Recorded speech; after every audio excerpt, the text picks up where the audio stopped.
Good afternoon, Patriots, and welcome to another edition of Occam's Razor.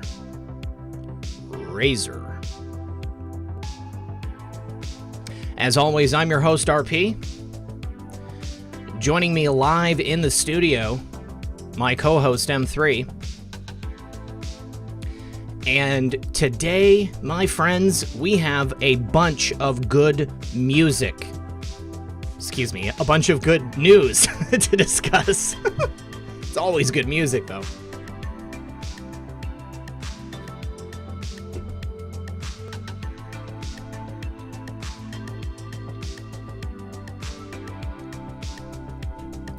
Sorry about that slow mode, but unfortunately, it makes it too difficult for anyone to read the chat and actively participate. You know I love you guys. I took Tuesday night off, had to regroup a little bit. If you guys haven't seen yesterday's video yet, please do me a favor and watch it before 6 when my other video comes out. A bunch of good news. Well, you know, it's peppered, good and bad. But today it's good news. Woke Societies, what's up, brother?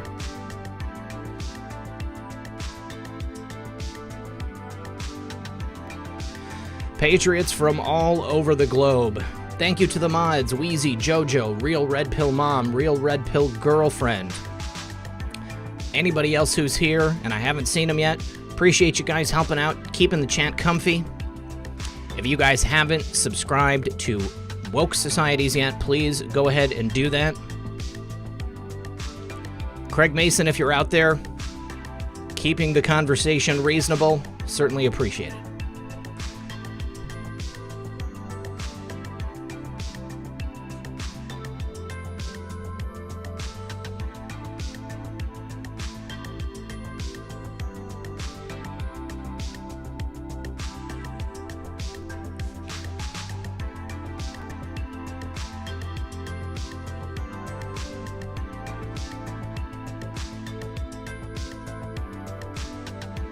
You know, a lot of folks have lost hope recently.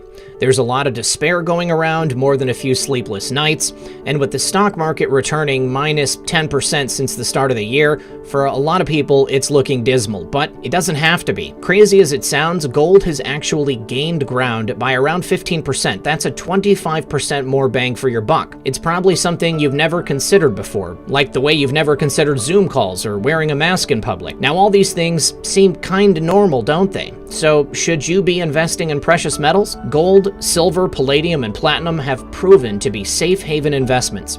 It's the only investment with appreciating value during an economic collapse. If you're interested in securing your wealth, call Noble Gold Investment today at 877-646-5347.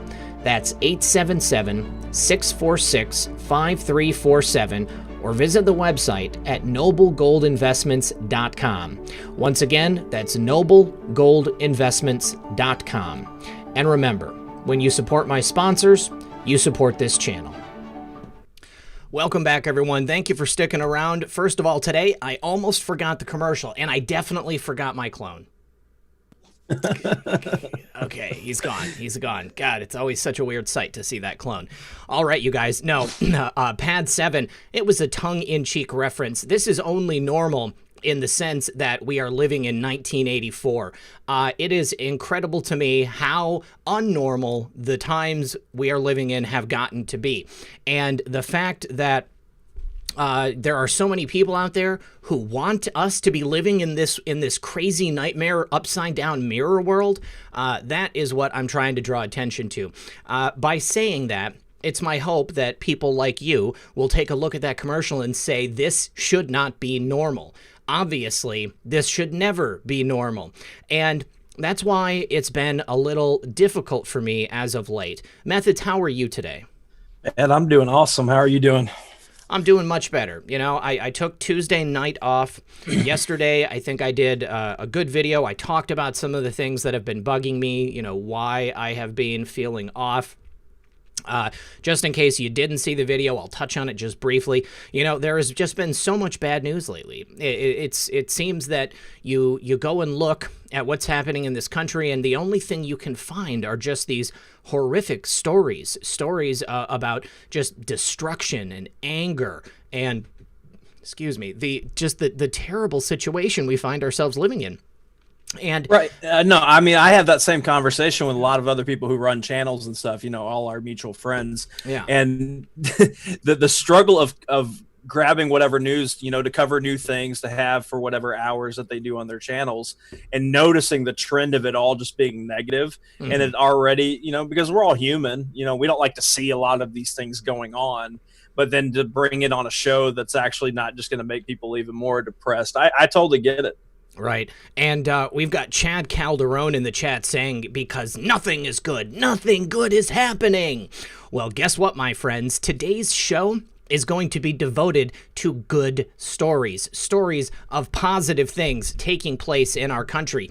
And we didn't even have to dig for it. I feel like today there was a shift in what's happening. Now, I titled the show Atlanta Walkout. And I'm sure that many of you already know exactly what that's about. Now, we have witnessed over the last couple weeks this incredible rise in this movement to defund and disband police departments across the country. And Methods and I, from the beginning, have been saying that once that happens, the country is going to fall into complete and utter disarray. Without our men and women in blue, in law enforcement, keeping our communities safe, it will be a lawless, futuristic, dystopian nightmare. Anybody out there seeing Escape from New York or Escape from LA? Well, this now is Escape from Atlanta, Escape from Portland, Escape from Seattle. These people have created a situation where the police are now responding to the calls for them to disband and to basically jump off a cliff. And the people of Atlanta are getting a taste of what it's like when there are no men and women in badges and blues, keeping them safe, keeping their city streets clean from the type of criminal scum that want to get rid of them and, you know, basically become the police themselves. This is not a question of disbanding the police. It is a question of transferring power from the people who are police now to what will be the new police. In Seattle, we have the Chaz or the Chop or the Suck or whatever you want to call it, and the people that have taken over that area, they are the new police. They said they are now the police of that district. They can't produce anything. They can't grow anything. They can't take care of their own needs. They have to ask for help from the outside. But when it comes to policing, that they have well in hand. Well, the people of Atlanta who are aligned with those Chazzers, those Choppers, those Antifa Stannies, they are now understanding the gravity of what a move like disbanding the police means. So we have at least one person in the audience whose husband is a police officer in Atlanta. And I don't know if this Twitter account that I found last night reporting on it is actually that same person, but she followed me. I followed her back. And if it's you in the chat, I really hope that this is your account so we can say thank you to you directly today and to your husband for having the courage to do what he and the rest of his brethren and sisters did last night. Now, there was a lot of talk on the internet last night, on Twitter, about these officers in Atlanta calling in sick, not showing up to work, leaving these police departments essentially unmanned. And when crime starts to rise as a result of there being no police, I think the people of these cities and these states where they are disbanding police and trying to hand the power over to the Antifa Stannies, I think that they are going to get a really, really rude awakening. And I think that this is what we saw last night. Now, just wanted to switch over to this. So this is Onyx Cat Red Pill. Onyx Cat Red Pill. She said, do not believe the ATL mayor on CNN. I guess the Atlanta mayor was on CNN last night saying that there was no problem. There was, no big deal with the police. Police were showing up to do their jobs, but many people, I would imagine some of you in the chat, who were actually listening to the police scanner last night, they can verify that there was a major problem. And she said that the people of Atlanta, the mayor and stuff, they asked for help from other jurisdictions, and everybody said no. Dispatchers walked off the job. Police called in sick. And I went ahead and shared this last night. And I think that this is representative of what we're going to see. Atlanta is an affluent area, okay? There's definitely poverty in Atlanta, but there are a lot of very wealthy people from the music industry, people who most likely make a living off of disparaging the police and saying that police are the problem. The police aren't the problem. These hoodlums are the problem. These people in this movement that I'm talking about are the problem, all right? And when they take over, you're talking about a completely lawless society. Methods, what did you hear about this stuff? Right. Well, first off, one of the things that I heard, and our buddy Whitehead mentioned it to me, I saw somebody else on Twitter talking about it, is that this is obviously a political thing going on with Atlanta in general, and having that mayor Keisha Bottoms going ahead and making the forcing through and making sure that these charges are happening. They're taking it to the felony murder, which, as my understanding, that would suggest that the cop was committing a felony and then murder happened. So the whole charge is just nonsense to begin with. And I didn't send this over to you this morning. I'll go ahead and drop it in the chat so you have it. And then if you want to show it on the screen. But this is a screen cap coming from the Georgia Bureau of Investigation. And basically what they're saying here is that they moved very quickly on these charges. We are still doing an investigation into this. So it's obviously political. And to get back to that point that a few people have made, including Whitehead, and thank you for this, is that Keisha Bottoms, if some people might not remember, she's in the front running to be Biden's VP pick.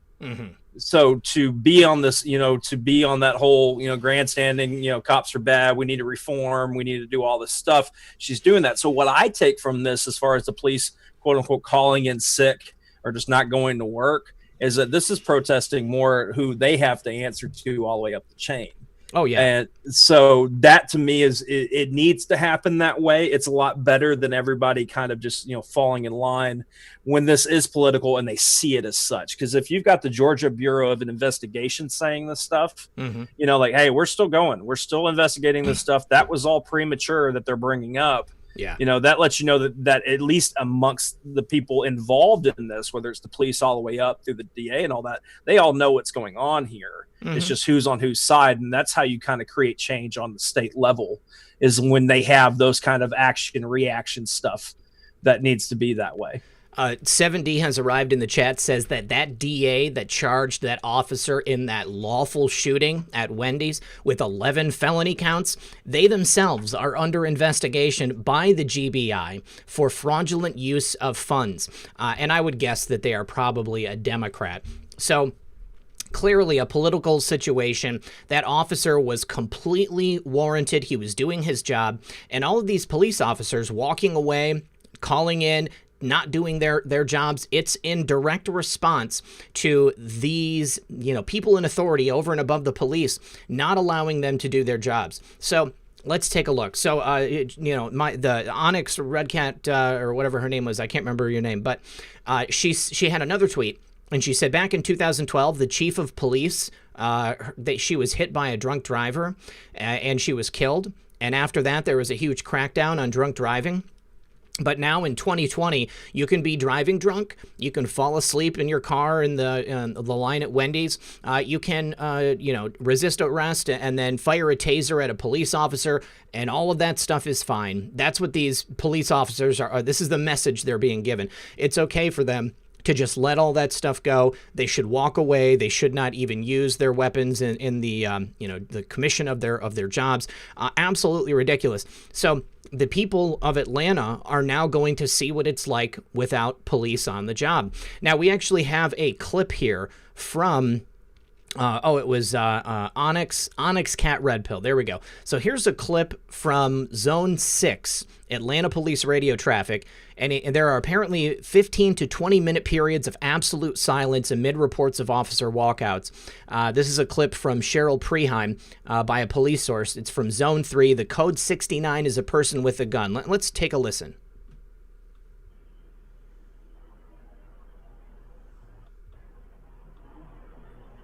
What is in any Zone 3 supervisor?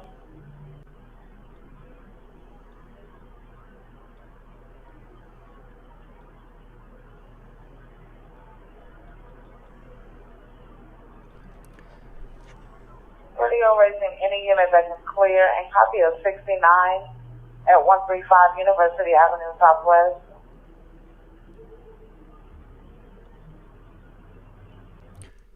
Just silence. Complete and total silence on a police radio band. Have you guys ever listened in to a police, channel? I mean, it is just completely nonstop. People talking. There is people talking over each other. They've got to take turns because there is always crimes that are being committed, and these officers always need to be communicating with each other. So now, with no police on the streets, we've got bad guys out doing, criminal things out on the streets. Now, how long is it going to be before those affluent people of Atlanta are affected by the lack of police presence? Because the mob is not going to stop at the socioeconomically disadvantaged neighborhoods. They're going to keep going. They're going to go where the money is. They're going to go where the payoff is. This is not good for the law-abiding citizens of Atlanta, but it sends a powerful message to those people who would rather that the police just weren't there and weren't going to be there to do their jobs. Okay. No, I totally agree with you on that. And Diana Eli, I would say Diana in the chat says, "Don't break the law, problem solved." And that's kind of been the overall theme that people saying, well, if you're following the laws, being the citizen you're supposed to be, then there's that. Now, the counter argument that we would get on this, and I'm not trying to make this about race by any means, but there's been a culture, and me and you have grown up watching this culture because it hasn't been going on for, all that long, about how the police are bad when it comes to, whether it be certain rap music or mainstream music, the whole being a rebel type thing, getting away with stuff, doing crazy stuff, whether it be like shows like Jackass, stuff like that. Mm-hmm. Just having all these different things build this culture up of kind of, not really following the law or even just the rules in general of what people would assume that you would do in a shared society. So to have them then get the opportunity of, police are bad and you're being supported and Democrats are donating, money's coming from around the world. You see all these marches and stuff. It does create lawlessness on its own because a lot of the society has been geared to look that way, especially the younger generation. Mm-hmm. So now with this kind of thing, like we're talking about here in Atlanta and having the police, essentially say, no, we're not going to stand for this. We're going to put our feet down and all that. That creates a PR nightmare for this mayor that's going to be running and stuff, because it's a catch-22. Now, if she brings lawlessness or lawfulness into Atlanta and does what she's supposed to do, then that's going to kill her chance running with Biden, because that whole push has been, Trump is law and order and everybody else is about reform into a society that doesn't make any sense if you think about it. And I just want to make this point real quick since we're on this Red Pill.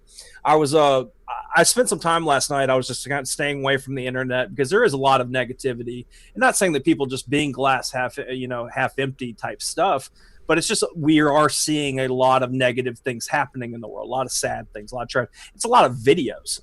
A lot of videos of people getting beat up with skateboards and stuff and all that. It's like kind of became this trend. So I spent some time last night, and I suggest anybody, who's looking to find like a YouTube hole to go down. I got on YouTube and I started watching videos of police helping people, talking people off the ledge of a bridge that are about to, delete their lives. just watching them do that and just seeing the skin color doesn't matter at all in those videos, and it never should anyways, but you can see the differences and all that. And to me, I spent a good 30-45 minutes watching those videos, and it just made me just remember how right we are, that getting rid of the police is the most ridiculous. They're not even considering all the people that want to jump off bridges, or saving people from burning buildings, or children stuck in cars because the parents left them in there with the windows up. All those different things that the police are doing, and it lets us know how right we are. And it kind of motivated me more to support the police, because there's bad people in any job. It happens. There's bad YouTubers that cover things the wrong way, for sinister reason. I'm not just saying in this movie, I'm just saying in general. They're all over any platform. Clickbait. Yeah, exactly. But as far as this whole police argument stuff, I suggest anybody go down that YouTube hole and really watch it, because it was very inspiring. Yeah.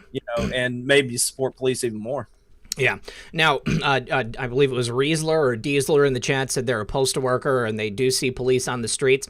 They may have returned to their job, but this was last night. At least 3 zones, zone 3, 4, and 6 of the Atlanta police called off last night. So obviously, if there's 6 zones, 3, 4, and 6, that's right here. So maybe zones 5, 1, and 2 didn't have as many people calling off, and maybe everybody went into their job this morning.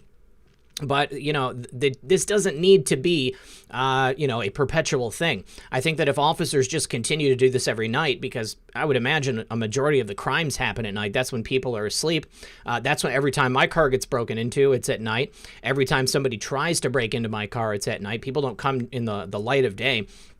And a lot of people end up getting mugged in a dark alley, not a, brilliant, bright, sunlit alley.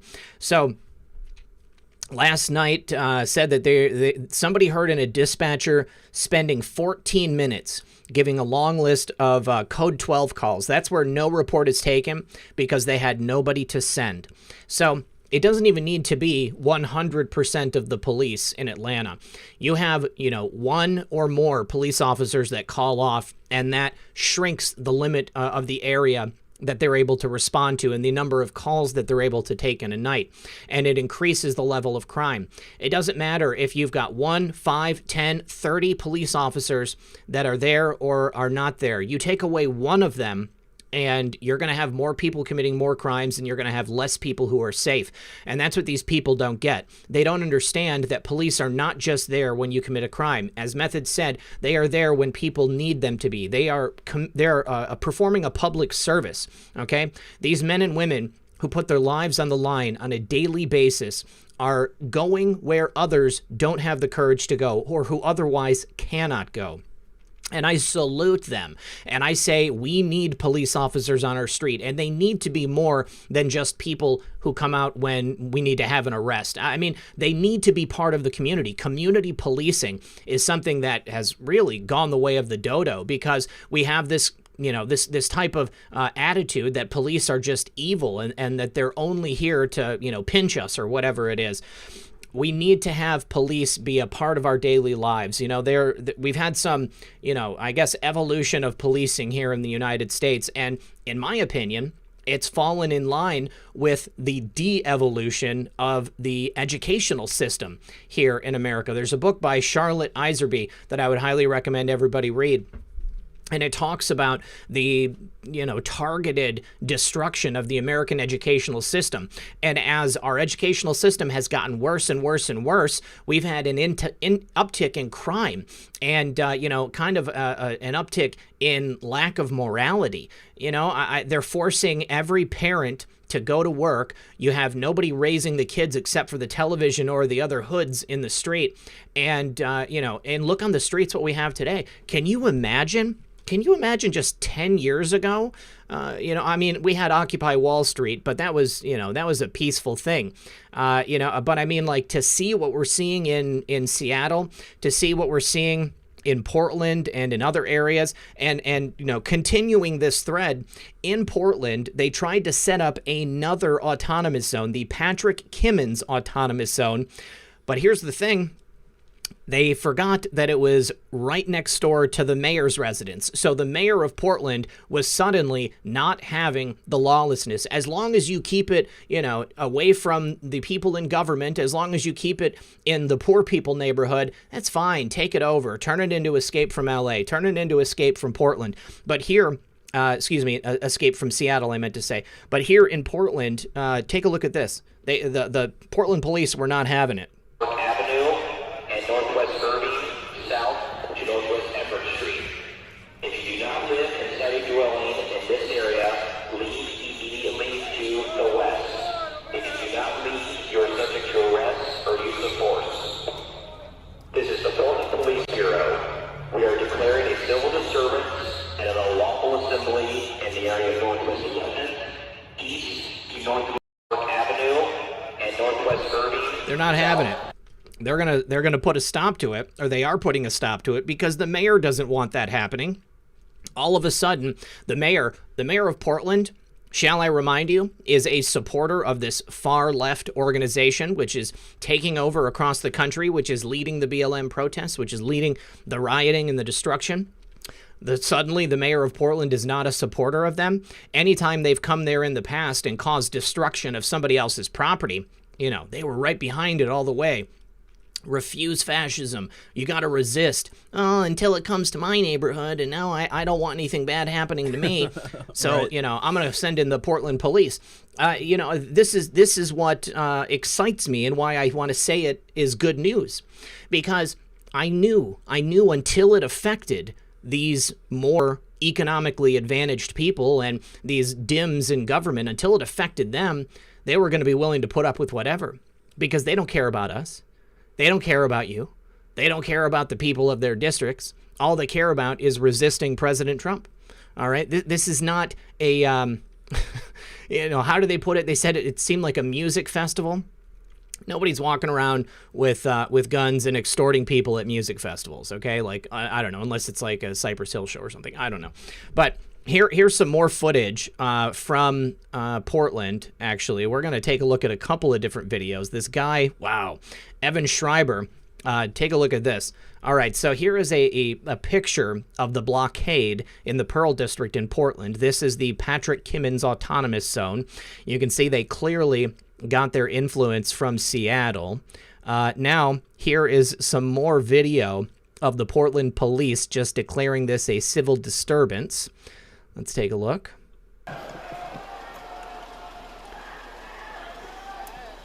He's got his fist up in the air. Is he holding everybody back, or is he saying BLM power? It's like, all right, boys, you ready? Let's crack some skulls. All right, so that was the autonomous zone to the left. He says, I don't expect the protesters to move willingly. We're seeing tents set up. Here is more footage of the police coming in. They are not playing around. This is business. When the mayor's residence is on the line, it's suddenly all business. The United States of America. Okay, and here they go. You can see they're kind of thinking, maybe we should leave. Maybe I don't want to catch a rubber bullet. What about all those poor people whose cars are stuck in there? Here we go. Take it down. Take it down. Take back that land. This is American land, not Antifa-stan. They got porta potties, man. All right, arrests are being made. More footage of the barricades being broken down. We will not cede one more foot of American soil.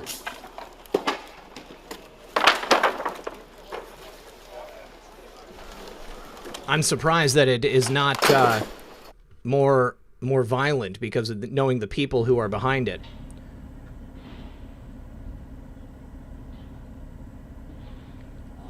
Rapid response units to clean up.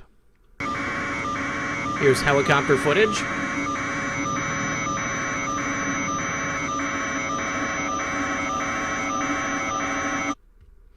Traffic alert. here we go. Here's an interview with somebody in the zone. This morning, because all there was right, we're obviously going a lot live of out. damage done. We're seeing Mayor Ted Wheeler talk about what was the autonomous These are my zone. neighbors, and I'm out here helping to clean up the mess. So you're out here picking up the trash, cleaning up the debris. What are you seeing? Mostly just garbage left behind, bottles, coffee cups, other just sort of basic detritus. And Mayor Wheeler, we're live on air right now on K2. What is your message to Portlanders who've been watching all morning, watching us walk through this so-called autonomous zone? We know these demonstrators were out here because they wanted to be outside your condo. What is your message to Portlanders? My message is this: Portland is an inclusive city, and we do care about the injustices and the systematic racism that have impacted particularly Black Portlanders and Black Americans generally. But what I saw last night didn't seem to have a lot to do with Black lives, and it didn't seem to have a lot to do with seeking justice. Just go 6 blocks to the left, you guys, as long as it's not in front of my condo. There we go. Here is the mayor of Portland picking up more trash. Unfortunately for these Antifa stannies, they were unable to secure a new country in Oregon. Absolutely incredible. This is wonderful news because I think that it shows that we're not going to allow this to happen in other cities. Now, he's setting a precedent. If he allows this to happen in another portion of Portland, then he's going to be, called an incredible hypocrite. So they have to keep cleaning these up. They cannot allow these people to take over these areas. Seattle is going to be a war zone. Mark my words. This one is not going to go down easily. But I am certainly excited to hear about this. Now, Methods, the next story we wanted to talk about was the Supreme Court's decision on DACA. But I wanted to know if you had any more thoughts on this situation with the police across the country. Well, I mean, it's what we're all kind of thinking here about the compare and contrast. You've got the Seattle thing going on if they're just allowed to do the free reign. And then you get to see what's happening here in these videos that you've been showing. And I'm not just trying to say this is fully what our favorite and non meant by you have to show them, even though I personally believe that's at least a part of the theory of that, is that we're seeing these things happen and how it could be dealt with. And if the right things are done with police stepping in and destroying things, just put the video side by side of those things going on and show this is what we want as the American people, and this is what they want as Democrats in general. So yeah, I mean, to me, I think that we're going to be stepping up and doing these things a lot more, but it comes down to the states doing their own thing. But if you notice, Trump keeps hinting and saying, if this stuff doesn't get handled in Seattle, we're going to step in and we're going to take care of it. But I think that Trump's just allowing it to happen in such a way there as kind of more exposing it, but also, making it to where he can be shown that it was the public can be shown that there was no choice. Mm-hmm. He had to do it. And that to me it's kind of playing chicken, I guess, when it comes to all that stuff. But yeah, we can go ahead and move on to the next thing, man. All right. So obviously today there was a decision handed down in the Trump administration's attempt to repeal DACA. How did they formulate this? The DHS decision to rescind DACA was arbitrary and capricious under the APA, which is the Administrative Procedure Act. It was a decision 5-4 with Chief Justice John Roberts, who is a closet liberal, writing for the majority, which includes Ginsburg, Breyer, Sotomayor, and Kagan. In dissent was Justices Thomas, Alito, Gorsuch, and Kavanaugh. Now, what's interesting about it is that they didn't legislate, or they didn't decide that DACA needed to stay as a something that we have here in the United States as an immigration decision based upon, I guess, the legality of DACA. What it was based upon the Administrative Procedure Act, not equal protection, which means that the Trump administration could go back and fix the mistake and undo DACA. With the decision that they handed down, they essentially gave the Trump administration the playbook on how to go and rescind DACA legally. So basically what it amounts to is a procedural error by the Trump administration in the way that they went about to try and have DACA turned off. Now, President Trump, he responded to this decision on Twitter just a few minutes before we went on the air, Methods. What did he say? Real quick, I dropped the link to that thread that you're reading off of in the chat for everybody so you guys can have that, because it breaks it down pretty well. I know me and you definitely don't understand everything when it comes to this law stuff, explaining and stuff. But Trump just tweeted 50 minutes ago, the DACA decision, while a highly political one and seemingly not based on the law, gives the president of the United States far more power than ever anticipated. Nevertheless, I will only act in the best interests of the United States of America. And I mean, I'll drop the tweet in there, even though everybody should be following our president anyways. But here you go. And that's kind of the point at it. And I see a lot of, because this triggered a lot of people, and I use that word loosely because it's typically pushed towards, liberals.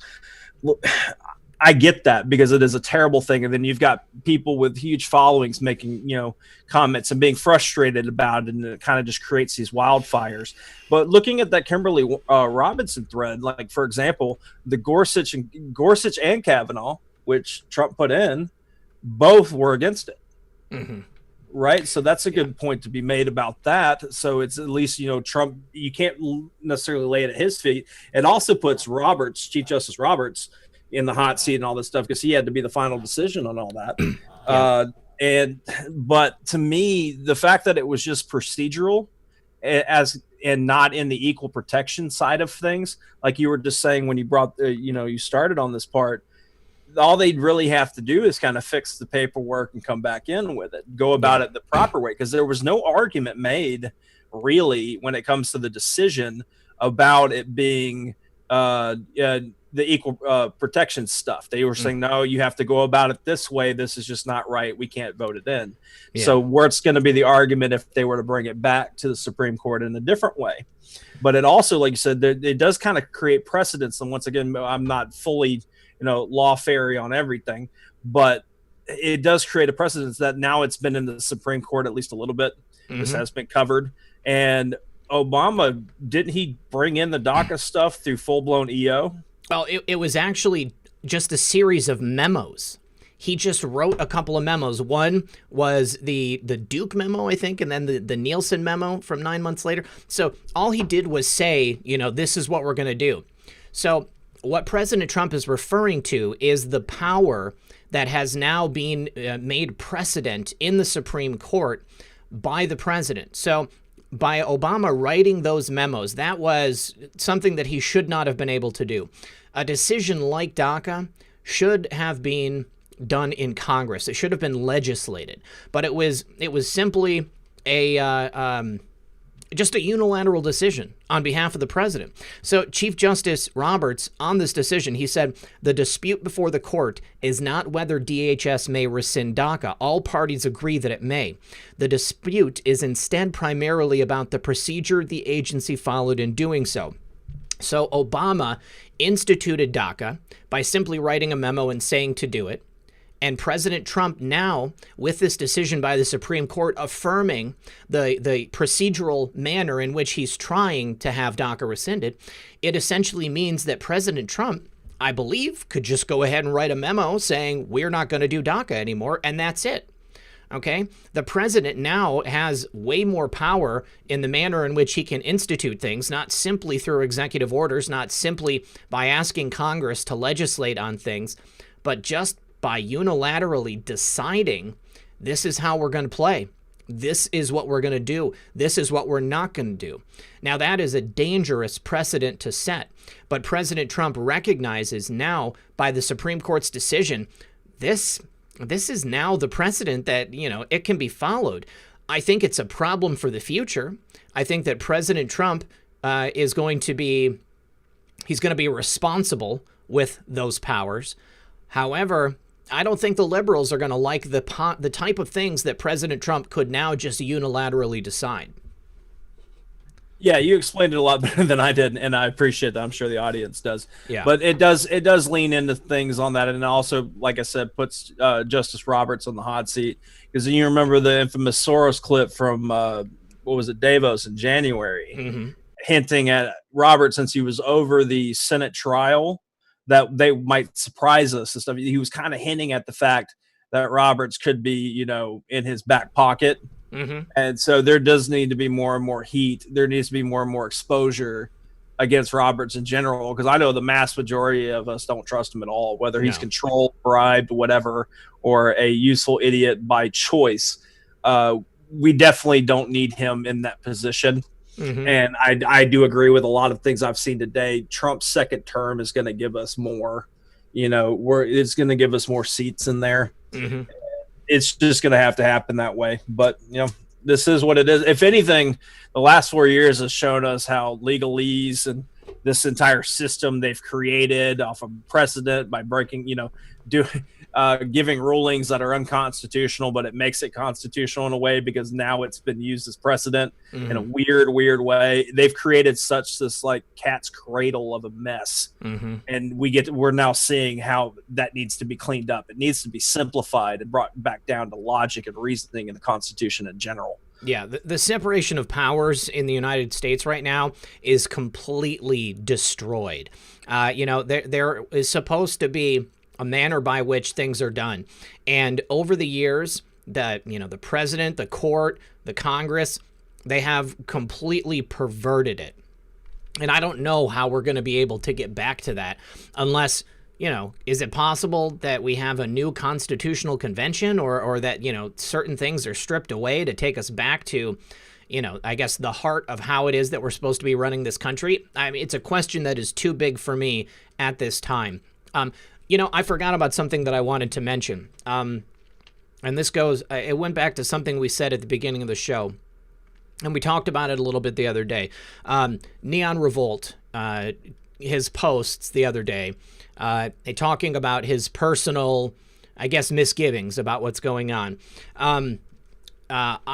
Neon was scheduled to be on the show on Saturday.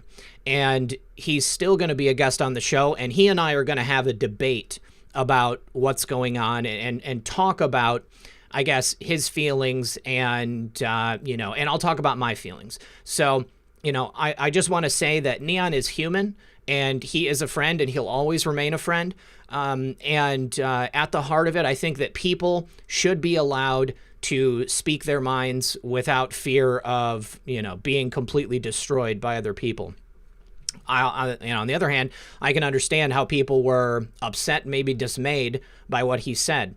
But that doesn't mean that I am going to, say that Neon is a shill and, kick him out of the movement. So I just want everybody to know that he is going to be here and we are going to be talking about it. But bottom line, he's my friend and I think that he deserves the right to explain what he meant when he wrote those posts. This week, honestly, guys, the last couple weeks have probably been the toughest of this entire span of time since President Trump came into office. Things have been looking so down. I was ready to throw in the towel the other day. I had to take the day off. The problem being all of this negative stuff that's going on. And, so I can understand when people have personal misgivings. But I also know that I have perhaps a level of optimism and maybe a level of, I guess, thinking about these things that not everybody else has. So that's why Methods and I have a habit of trying to make the best out of everything that we see and see it for the long game from a 40,000 foot view. So, just keep in mind. And here's the other thing, Q, our favorite Anon, says, think for yourself. And I think that is universal. All right. Just because one person on YouTube who does decoding or who talks about this stuff has a particular point of view, it doesn't mean that everybody out there needs to have that same point of view. When I present my point of view, I never expect you guys to take it and run with it and say that what Red Pill said or what Method said is gospel. You know, this is just my perception of a situation. And I think that when we have dissenting point of views and people are able to speak their minds, speak freely, okay? Freedom of speech is a God-given right. We have that in this country, or at least we did at one time. They are trying to strip it away from us. I think it is very dangerous when people are not allowed to speak their minds and to talk about their opinions. So, you know, I love Neon. He's going to be here on Saturday, and I hope you guys will be there too to watch it, because we're going to talk about everything. Right. And I mean, all because it's just, you know, it happens to be Neon and a friend, and it kind of blew up. And I see a lot of people in the chat asking about it. You know, what did he say? That will be discussed, you know, obviously with Red Pill on Saturday. Just go over to his Gab. Comments are over there. Long story short of it, he's basically having, you know, a not trusting, I guess, quote unquote, the plan, not trusting Trump. And he's kind of gone in the kind of opposite direction about things. Crisis of conscience, I would say. Right. Yeah. And that, like I said, that's his opinion and stuff. And I'm not trying to make excuses for him on that. Like I said on the show the other day, I'm not his keeper. I'm not anybody's keeper. Red Pill, I don't even agree with something Red Pill says on the shows, but I'm not about to go after him with, you know, with torch, you know, and pitchforks and stuff like that. That's why I try to stay out of it. And the whole policing thing and stuff that we always talk about here on the show, you know, we need to allow people to talk and all that stuff. Now, I can choose to not listen to somebody. That's a different conversation. If I just don't like what somebody does or anything, that's kind of different. But I'm not about to go out there and mass censor them or call for it and all that. So I'm happy, Red Pill, that you are going to do that. You know, just have that conversation. Hopefully it'll go smoother than some of the other ones that have happened in the past. But you know, we'll let that happen and see what goes. But we're just real quick. I mean, we're pushing pretty close to 5,500 people here hanging out with us. Pretty cool. I enjoy it, especially since we lowered it to 2 shows. Yeah, you know, that consistency. It's still nice to see people come and hang out with us. So we appreciate it. 1.8 thousand likes. If you guys don't mind turning that thumb blue, we'd really, really appreciate it. And yeah, thank you guys for hitting us up on PayPal or anything like that. And yeah, we'll go on. Yeah, and we are still going to be doing that in the last half hour. Like the last couple shows, I was doing it sporadically throughout because there were so few. But, you know, we are going to make sure that we do it in the last half hour. So if you've sent, you know, a PayPal or a Cash App donation, thank you very much. And we'll be reading it in about 13 minutes. So the other good news that we wanted to talk about was that PG&E has pled guilty to, I believe, manslaughter charges in the California wildfire that they arguably caused. Back in 2018, unfortunately, 84 people lost their lives in that devastating wildfire in Paradise, California. An incredible loss of life, an incredible loss of wildlife. Just the land of California scorched black. And the sad thing is that it could have been avoided. This is not the first time that PG&E has been the cause of a devastating loss of life in California and around the country. But I believe this is the first time that they've pled guilty to manslaughter. This is a huge, huge opportunity, not only for the people of California and the families that have been affected as a result of this loss of life, but for people across the country. For this giant corporation to finally take some responsibility for this, you know, devastating fire that took place. They have admitted responsibility, and they had to read the names aloud of each victim in the courtroom while the images of the dead were shown on a large screen as Johnson entered a plea for each count. That was the Superior Court judge. The fire killed 85 people, but prosecutors weren't certain they could prove PG&E was responsible for one of the deaths. So they've agreed to pay a maximum fine of $3.5 million, in addition to $500,000 to the state for the cost of the investigation. They won't be placed on criminal probation, unlike what happened after its natural gas line blew up a neighborhood in San Bruno, California, killing 8 people in 2010. But that one did result in a criminal conviction and a 5-year probation that will end in January 2022. So although nobody is going to jail for this, they are going to have to pay out a large sum to these people. And I hope that it changes the way they do business. I think that all too often corporations get away with just awful crimes, and we the people end up paying the price because they want to save a little bit of money. They want to save a buck, so they won't keep up with the necessary maintenance on a gas line or electrical lines, and as a result, people end up dying. Now, the only bittersweet news here is I think it could have been much bigger. I think that their liability should have been far greater. Now, let's see, they're actually in bankruptcy as a result of it. They had $25.5 billion in settlements to pay out for damages from the fire besides this case. And they are going to be paying out the victims. So I think that this is a very good story, and hopefully it's going to set a precedent for, situations like this in the future. Right. And obviously I agree with people in the chat, and you just said it, that doesn't sound like a whole lot on the payout stuff, but you've got the charge of manslaughter. That's going to definitely, we'd probably need to still follow and see where this is going on top of that.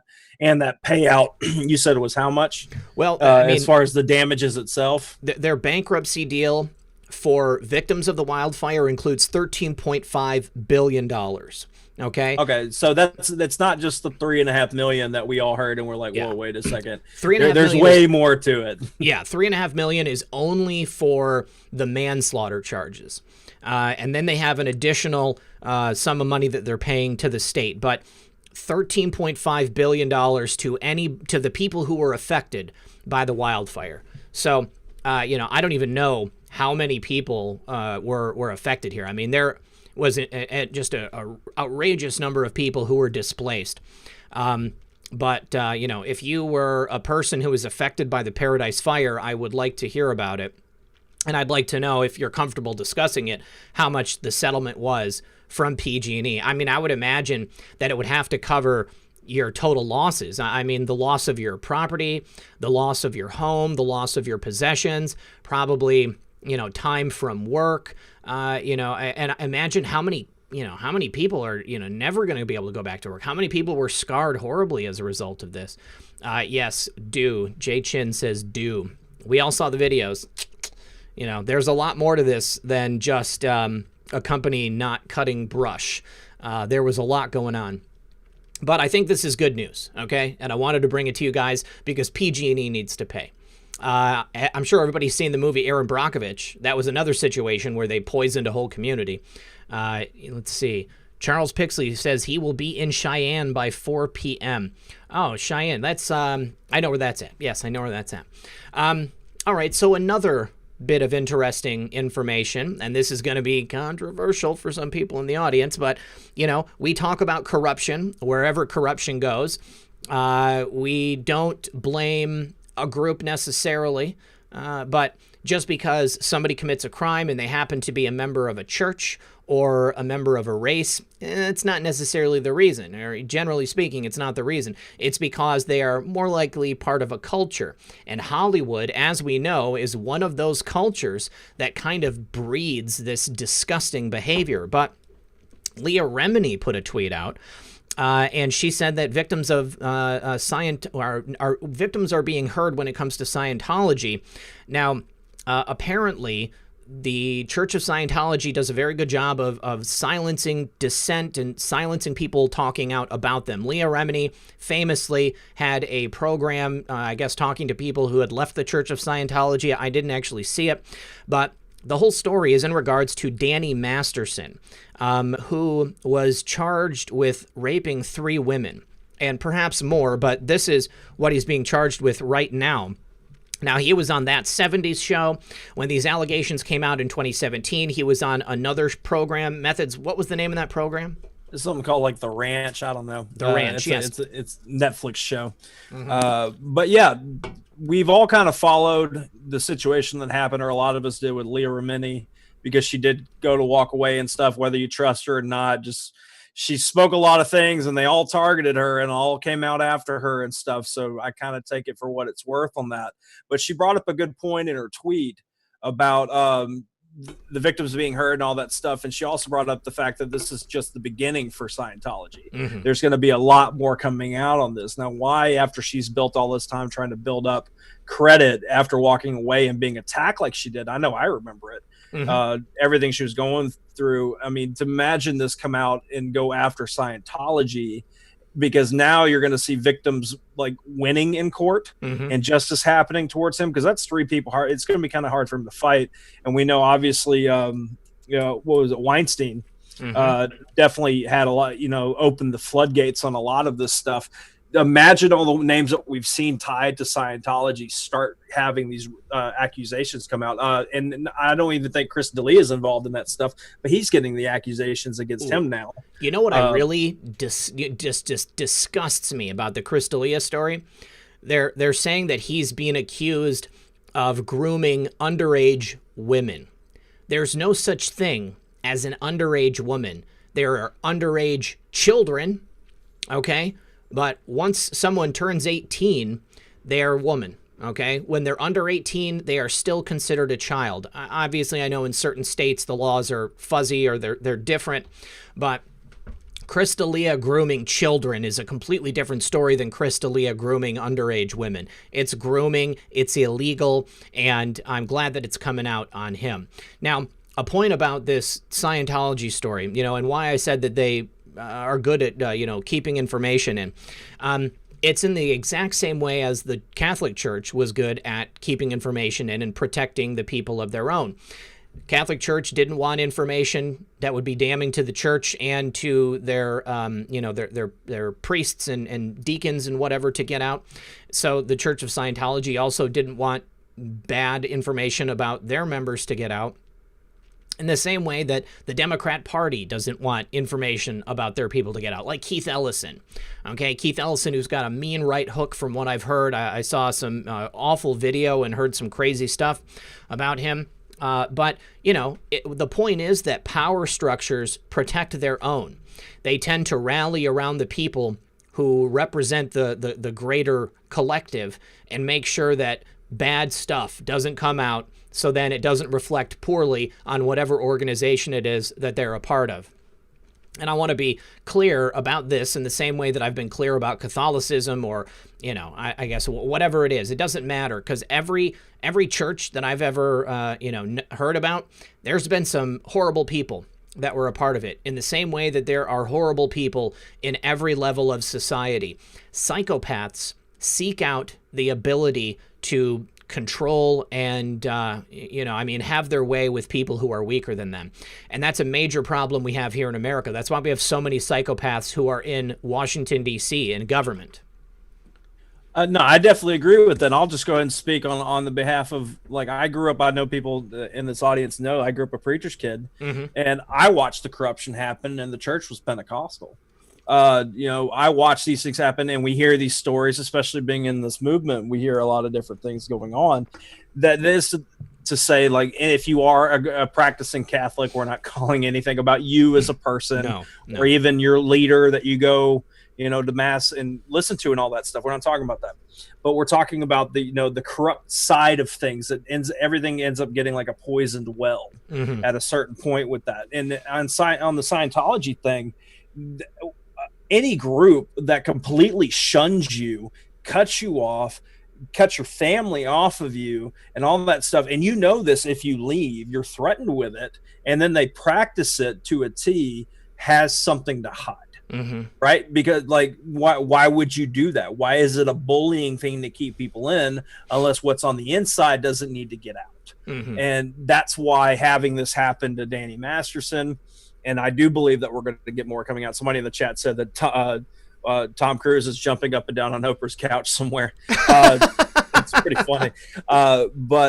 Yeah, having this be part of the discussion, because this is the stars. This is the stars that they want you to follow. Like our favorite Anon says, having them exposed on a certain level needs to happen. I know a lot of us do it. A lot of us cover it and all that stuff. But the idea of people like that, you know, that's that 70s show. We all know that show. Having it go even further, because then the question is who was in Danny's circle that would have known about it. and then we're all going to dig and we're going to figure it out, and we're going to follow that bouncing ball and see where it goes. I hope that it just becomes an entire season of time to where Scientology is having the microscope on it, because I do believe that not everybody that joins in the beginning really know what they're getting into. I know that sounds like blind stuff because all the information is kind of out there since Leah Remini came out with the stuff, but it could, in the beginning, and it's predatorial, and we need that kind of stuff to be checked so the public's more aware and they don't get pulled into those kind of things. And here's the thing, like anybody who joins a church or is looking for spiritual guidance or some direction in their life, nobody is joining something saying, I want to be a part of some nefarious group. They're looking for answers. So, in no way is this a condemnation of anyone of any religion. Obviously, I think that there are some religions out there which are, less preferable than others just because of the teachings. But I'm not trying to call anybody out specifically. So I think this is good news. I think this is good news because we need transparency.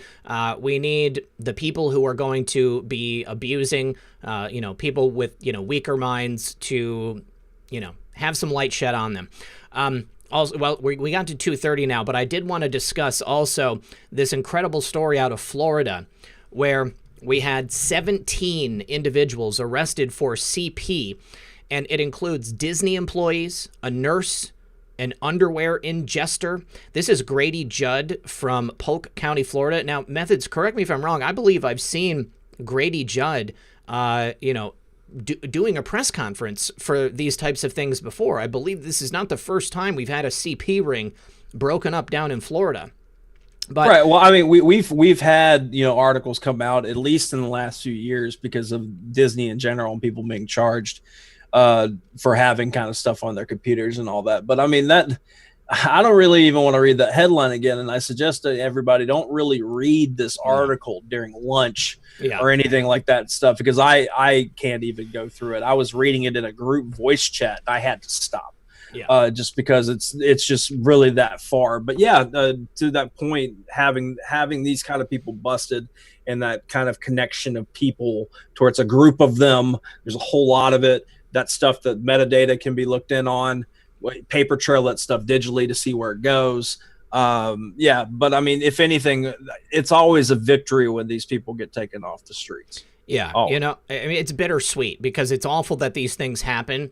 But the fact that they were arrested, the fact that they were caught, the fact that they're charged with 1,400 felonies, that is a good thing. That's the only silver lining in this whole thing. All right, so I need to say thank you to Grace Jackson Anon. Thank you very much, Grace Jackson Anon. Appreciate that. Also to, we'll say, Diane. I'll just say Diane. Thank you very much, Diane. And then from yesterday, Brian. Thank you, Brian. Lorray. Thank you, Sandra. And thank you, Son of a Green Card, for all of those donations. I appreciate you guys. Also, thank you to Marie. Thank you to Lanny. Thank you to Christopher. Thank you to Jay. Thank you to Patrick. Thank you to Robin. And thank you to Wendy. And then somebody from Japan. I can't read the name. And, it's in Japanese yen. So I don't know. I can't even tell how much it is. It's kind of funny. Oh, well, thank you so much. I'm glad we have people in Japan watching the show. I don't know if I've ever seen anybody with Japan, characters in the chat, but thanks for watching. Thank you, everybody. Also, we've got just under 5,600 people here, 2.4 thousand likes. If you guys could, please consider liking the show. You just close the chat, you click like. If you're on your TV, just go to your phone, go to the video, click like. We appreciate it if you do. If we can get as close to 5,600 likes today as possible, then that would just absolutely make my day. I'm really glad that we decided to do the show this way, Methods, because like I said at the beginning, I've just been feeling so down, I was having doubts myself. I started to think, is this the way that this country's going? Is this the direction that we're going to go? But then I remembered Sun Tzu, appear weak when you are strong. President Trump right now has the entirety of the left looking at what's taking place, and they think they're winning. They definitely think they're winning. But I truly believe that this is just another part of the plan. This is another part of the game. So I like it. I like it. I like the way that things are going. I like how it feels like the tables are turning. I will be very interested to continue watching this news cycle as additional stories come out. No, and I totally agree with you. I like being able to have the open discussion and do all these things. Sometimes even just me and you need it. We look forward to just being able to come on the show and have a conference call with 5,000 people and talk about things and get to see the comments. And especially this one, I didn't even think about this at all. Worship Dancer in the chat, thank you for bringing this up. Roseanne Barr should know about Danny Masterson because I think he was a regular on his show, and he was. So I'd be very interested to hear Roseanne Barr's opinion about this news coming out, because she doesn't exactly, bite her tongue on how she feels about things. So I'd be very interested to hear that. I got a point I'd like to make on that. Just because people have worked together doesn't mean that they understand who they were privately. Just because somebody is, committed sexual assault in some fashion in their private life, it doesn't mean that it was openly on display. I mean, there are certainly certain individuals in Hollywood who behave openly in a public sense as they would in a private sense. I would say that Harvey Weinstein was one of those people. I think that it was an open secret. Everybody knew what kind of man he was. But just because Roseanne worked with Danny Masterson at any point doesn't mean that she had any clue about what was going on behind the scenes. I would myself be interested to know. But I think that there's got to be people here in the chat who have worked with people who committed crimes and who had no idea that they were committing those crimes. I mean, it's just not everybody talks about what they do privately, especially if it's so socially unacceptable. As something like what Danny Masterson did. So, there are definitely people. Let's see. Inga Hicks says, I agree.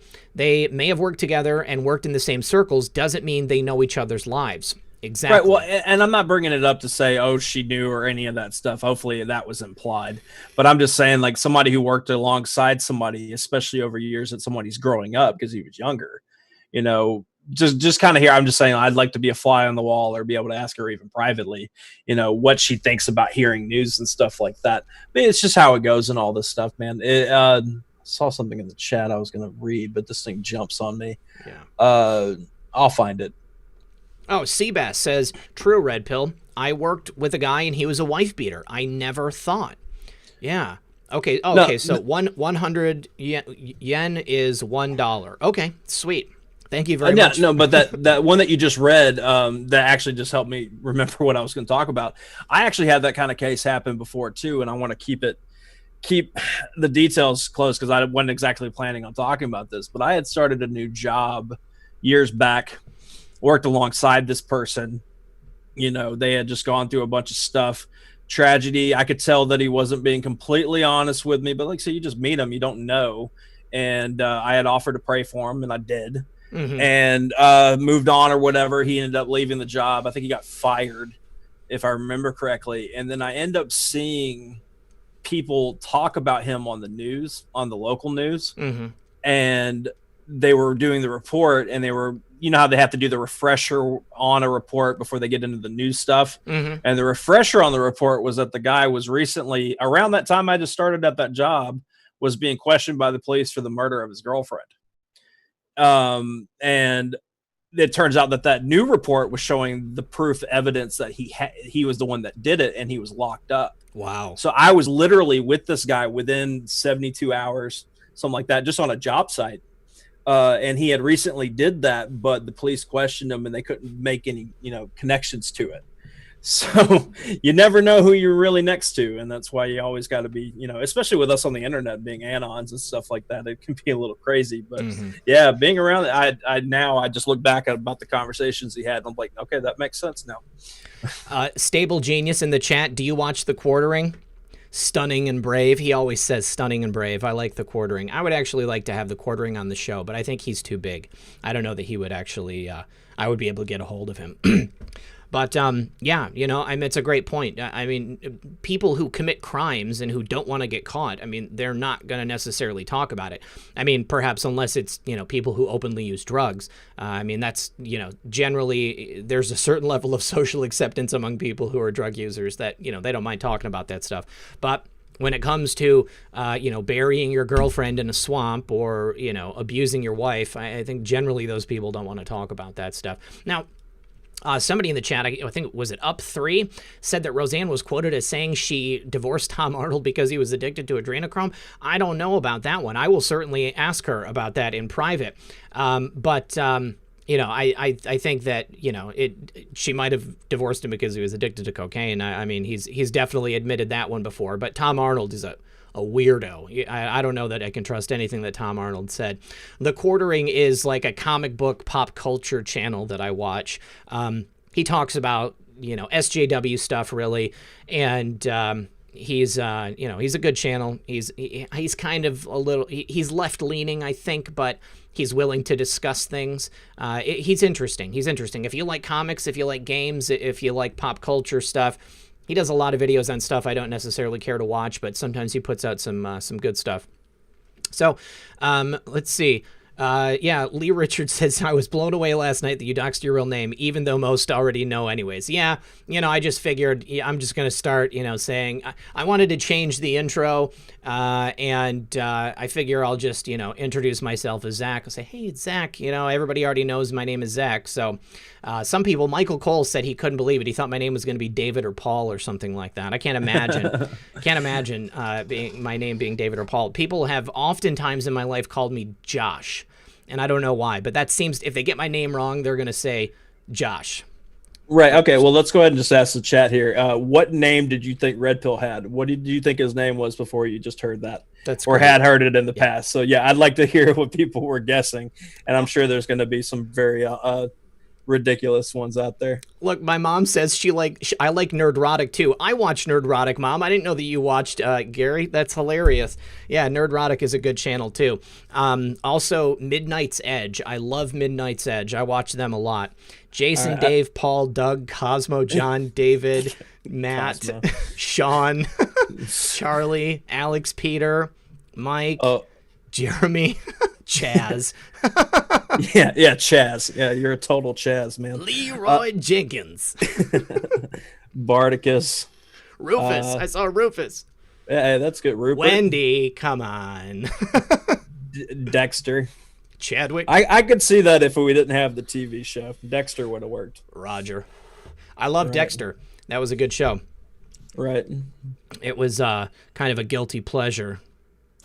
All right. Yeah, they just thought your first name was Red. Yeah. All right.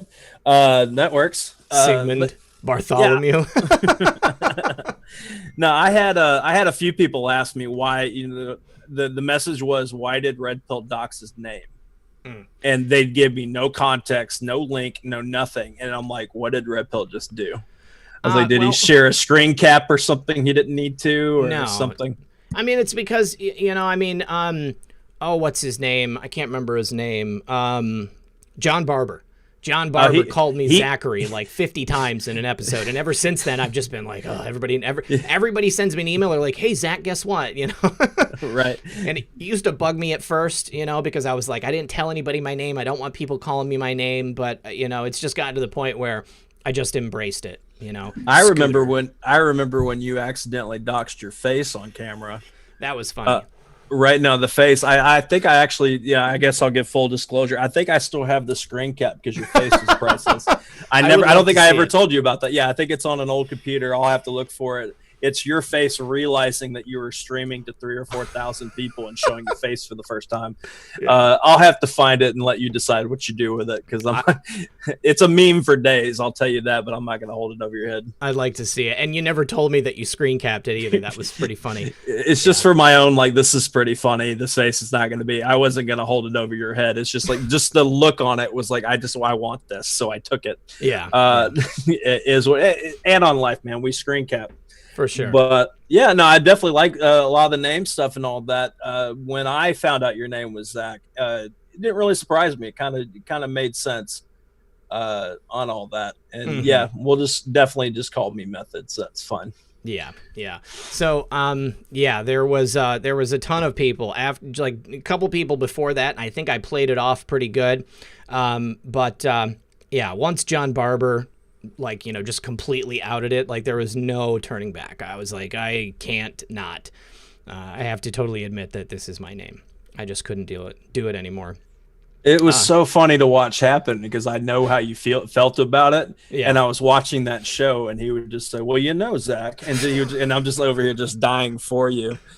And I had somebody message me and they were like, who's Zach? Who's he talking about Zach when he's talking to Red Pill? I was like, oh no, here we are. But I mean, that's the part of the life and stuff. And you didn't exactly do the Anon world before all this anyways. Right? Like you didn't go by like crazy names and stuff like that. I mean, no. What it is. John Butterball wants to know what's the secret? Why won't M3 show his face? Why aliases anyhow? Anyone can find your real name. No, not necessarily. I mean, like my name is not out there. Okay, like I was always very careful. I didn't use my real name in the creation of accounts. You can't find my real name online. I don't have a Facebook account connected to my real name. So, it's not out there. It's not publicly available. I didn't want people to find me because I live in a seriously Democratic area. I mean, I've talked about this before. I mean, if I was an open Trump supporter in my neighborhood, my house would probably be firebombed. Okay. And it's not like, it's not like it's a nice new house. Okay. My house was built in the early 20th century and it would probably just go up pretty quickly. Lots of dry wood. So I'm not trying to have, my house burned down or get my car egged or a rock thrown through my window. I didn't want to be a public person. When I first started doing this, I never really considered the possibility that people would want to know my name. I didn't think like I'm going to be, a public person. I didn't want to be. I'm a private person. Like I don't have many people in the real world that I see or talk to on a regular basis. I've got a couple of people scattered, in my local area that I will talk to on a semi-informal basis. One of my best friends from high school, Wes, we still talk to each other. But I didn't want to be out there. I like having the anonymity of like going to the store and, not having people recognize me. I didn't want to be that guy. I mean, I've gotten more used to it as time goes on. I mean, I just wanted to be able to be me and not have people know who I was. And, I think I've kind of finally gotten to the point where, I'm embracing the idea that, I've got this show on YouTube and we all get to hang out. It's different now. And before, like, I've got a little bit of social anxiety, so the idea of people knowing me if I went out in the real world was really scary to me for a while. And, some YouTubers like will do like public appearances and stuff or, like meet the people who watch their show. And that was frightening to me. I didn't want to do that. I was really scared, of somebody recognizing me. And now, I feel a little bit more at ease about that. I think I would kind of like to do something where I get to meet people because, I talk about it on the show often. I mean, this world is lonely. There's a reason beyond what I just said why people want to remain anon, because we live in a cancel culture society. People should be able to speak their mind and they should be able to talk about what they're thinking and spitball with each other, spitball with other researchers online and not have to worry about people showing up at their house and telling them that they're canceled. And the life on the boards can be pretty spicy. Okay? People say things that maybe they wouldn't say to someone necessarily in person or unless they really know them well. It's almost like a level of stream of consciousness. But when you are a person who can be held responsible for what you say or have what you've said, years ago be dragged up and put in your face, I mean, like nobody wants that. the type of world that we live in now means that that is a very real possibility, and it's a very scary thing for somebody who's going to have their life put under a microscope. And I think that that's an excellent segue. Well, no, before you move on from that, I'll keep it real simple because I'm reading in the chat. One, Hot Games and Puzzles. I'm not Mike Pence. That's a new one, and I'm glad I'm not because a lot of people don't like him. No. And as far as reason why I do it, one, I have had more than one situation already happen where people that are close to me have been suggested, hey, you should follow this thing called Q, this person called Q, and you should follow Methods on Twitter. And they didn't realize they were talking to my family. So there's that. And also I've gotten death threats in DMs and stuff before. It's been a long past few years. So I just much rather do it this way, and I like for it to be more about the information and the words I'm trying to say, not the person itself. So yeah, that's a huge part of it. That's another big reason why I didn't show who I was at first. But then I got to a point where I realized that I could connect with people in a different way if I did at least show my face. And now that people know my name, maybe I'll connect with, more people in a different way, and it'll make it easier for me to spread the message, what I'm trying to tell people. So, Oh, Robbie Pierce says his initials are actually RP. That's pretty great. But talking about the cancellation, I'm sure you guys know who Rick Wilson is. Rick Wilson was a GOP strategist who is part of the Never Trumper movement, and he's been a really rude jerk on Twitter and on other places on social media. And he's the one who tried to cancel Domino's the other day because back in 2012, they responded to Kylie McEnany when she wasn't the press secretary, and they said something positive to her on Twitter. Well, he found that tweet, he retweeted it, and he basically said that Domino's was canceled. Methods, didn't you respond to Domino's? Right. No, I mean, we all remember the Rick Wilson going on, what was it, CNN or something, and he was talking about how Trump and all his followers couldn't find like Ukraine or something on a map, and they were just making fun of us and all that stuff. So my response to Domino's was, well, it's okay because Rick Wilson probably couldn't find any of your stores on a map. That was just kind of, my I like having fun on Twitter, man. It's fun replying and doing those things, just kind of being that not savage about it, but just being kind of like you didn't want me to say that, but I'm going to. But Domino's, they ratioed Rick Wilson so hard that it became such a big deal. There's the memes out there that are fantastic. And I'm so glad because we've been dealing with that guy for a while.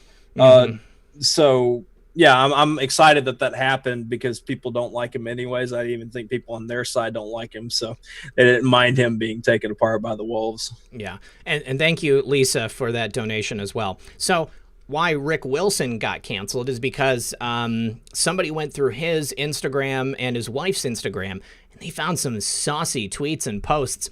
So Rick Wilson apparently had a Confederate-themed cooler, which said "The South will rise again" on the top.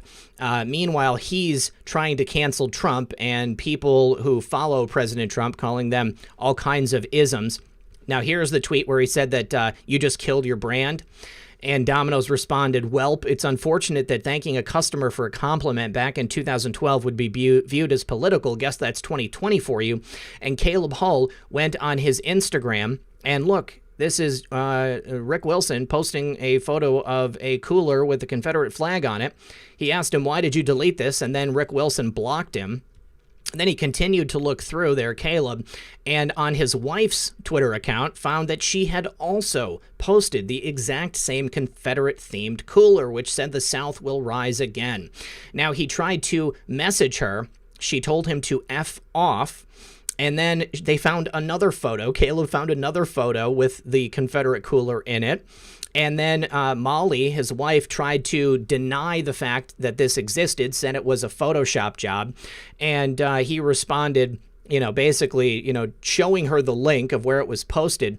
Now, Molly also said that she said, "This is going to sound bad, but I need some Mexicans for about 3 days' work in my garden. #overgrown." So she also had multiple racist tweets that she put out there. Donald Trump Jr. got in on the action, totally flamed both Molly and Rick. She also used the word Negro in a tweet back in 2011.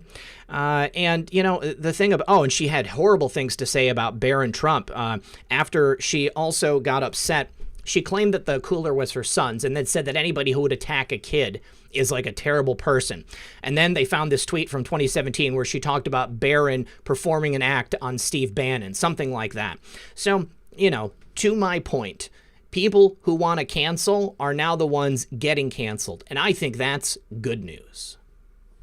Right. I mean, we always say this, but it bears repeating. You know, everybody says it. Imagine if that was Trump Jr. or insert name here on the right doing any of those statements and then being dug back up. Yep. Because they tried it with Kaylee on an 8-year-old tweet giving a compliment to a pizza place. Mm-hmm. And then the pizza place responds, which I've had friends, I've had that happen with them. They've tweeted out things thanking somebody for having, you know, a certain company about something, you know, thank you Xfinity because AT&T sucks or something.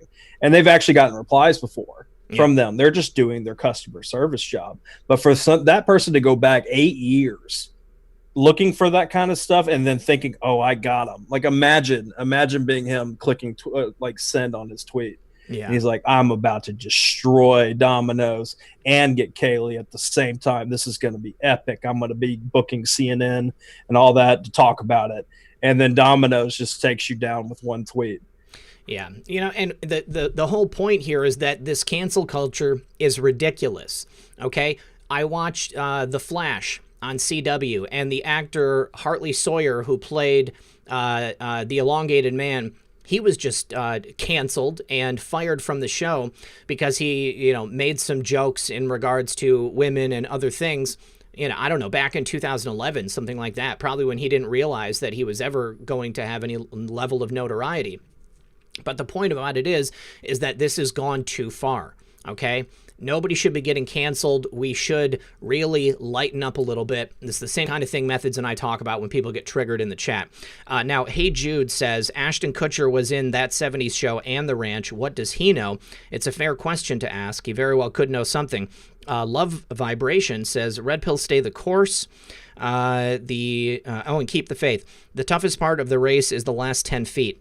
Our favorite Anon told us it would be hard as we approach the victory. Prayers up, full armor of God. He who is in me is greater than he who is in the world. And I completely agree. Thank you very much, Love Vibration. Lucille, thank you for that as well. Bonnie says, Dear Zach, we appreciate you and your work. Sorry you were demonetized. It's not much, but God bless you. I appreciate it. Thank you for the support. Marie, thank you for that. Also, Lanny says, my hero, keep fighting the good fight. Thank you very much for that, Lanny. I appreciate that. Let's see. Christopher. Thank you, Christopher. Jay says, I believe in you, Duder. Thanks, brother. I believe in you, too. I believe in this movement, and I believe that President Trump is saving the country. Robin says, thanks for all you do. Thank you very much, Robin. I appreciate your support. Also, thank you to Wendy. And then we had the other ones that I said earlier. Now, also Daniel, he says, great job on the recorded vids. Suzanne, also, thank you very much for that. So I really appreciate everybody who is supporting the show now more than ever. Your support means that it's it's that much easier for me to be able to produce this quality content, to even have Methods on here doing these live streams with us. It makes all the difference. It is an extremely demoralizing thing to have an enormous, gigantic corporation tell you that you can no longer make a living doing what you love. And it's only because of you guys watching the show, supporting the show, that I'm able to keep doing it. And as long as I possibly can, I'm going to continue to fight. I'm going to continue to help spread this message. I'm going to continue to support the president, and I'm not going to allow them to shut me up.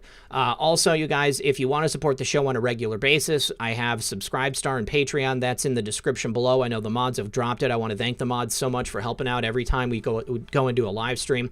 I have backup channels. I now have a Brighteon channel as well. And that now deleted Dr. Judy video is uploaded to my Brighteon channel in 3 parts. So if you guys did not get a chance to see it or you want to see it again, you can head on over to, the link in the description. Brighteon is a little difficult to find stuff on, the same way with BitChute. The BitChute information is down there too. I'm not going to stop. I'm going to keep going. And, once again, Methods, just thanks for being here on this journey with me. Yeah, no, absolutely. I appreciate the opportunity to do this show, like I always say, and hang out with everybody. And as everybody's heading for the door, make sure you click that thumb blue for us. We really appreciate it. And I guess we'll go ahead and let everybody know at the final minute. We're not going to be doing Comfy Sunday this Sunday. With it being Father's Day, and Red Pill's got some stuff planned and all that stuff for him. We're going to take this week off. Take those 2 days, Sunday and Monday, to kind of just relax and chill out. Yeah. And then, so who are you going to have on Friday? On Friday, as I don't have a nom de plume for the guest, but it is a mother and daughter who were arrested in California for protesting the lockdown. And the daughter was underage, I believe 15. They were arrested and manhandled by the police at the order of the liberal governor there in California. And I thought it was interesting to show the juxtaposition of how these people were treated protesting for our rights, while people in these large cities run by liberals have been, arrested for looting and rioting and setting fires, and they just get set free.